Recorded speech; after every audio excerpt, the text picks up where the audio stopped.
Malaking pagbabago ang kailangan ng PBA na papag-iwanan na ba tayo ng mga karatig nating bansa pagdating sa basketball.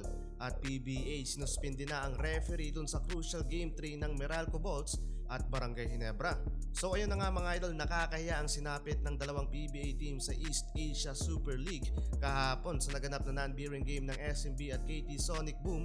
Ginawang practice ng SMB yung laban, naka all Filipino lineup mga idol, no Junmar Fajardo at CG Perez due to Gilas Pilipinas duty.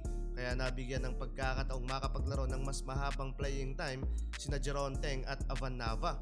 Yun nga lang, natambakan ng ating pambato, umabot sa 24 biggest lead ng mga Koreano sa laban at nagtapos sa score na 81-94, final score 13 points lead. Kung walang Junmar Fajardo ang SMB, paniguradong mahihirapang makipagsabayan ng Beermen sa PBA sa Philippine Cup. Habang ibinigay naman ng Meralco Bolts ang kanilang best shot sa pocket tournament, umabot sa qualifying round para sa final 4 spot.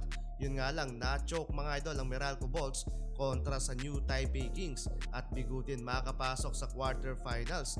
Nasayang doon mga idol ang clutch 3-pointer ni Jansen Rios to force overtime at natambakan din sa OT ng double-digit points. Nakakalungkot pa to mga idol para sa Meralco Bolts dahil back-to-back lose nila sa do-or-die game. Pero unlike sa SMB na winless sa tournament, nakapag-uwi pa rin ng 3 panalong Meralco Bolts. Halatang napapag-iwanan na tayo mga idol ng karatig nating mga liga.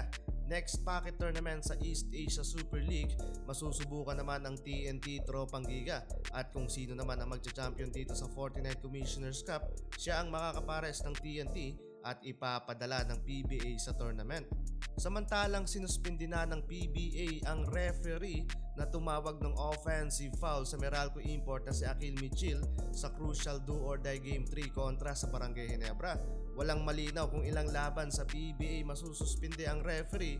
Nangyari yung wrong call ng referee matapos mapatunayan sa challenge si Coach Luigi na mali ang tawag at successful yung challenge. However, dala ng frustration ng Meralco active consultant na si Nenad Vucinic, sumugod mga idol sa referee sa loob ng court. Ejected doon mga idol dahil sa second technical foul for disrespectful language niya sa officials at eventually natalo sa kamay ng Barangay Ginebra. Samantalang balitang NBA tayo mga idol, anyari sa Game 2 ni Luka Doncic sa Los Angeles Lakers kontra sa Utah Jazz. Natambakan mga idol ang Purple and Gold up by 12 points, 119-131 final score.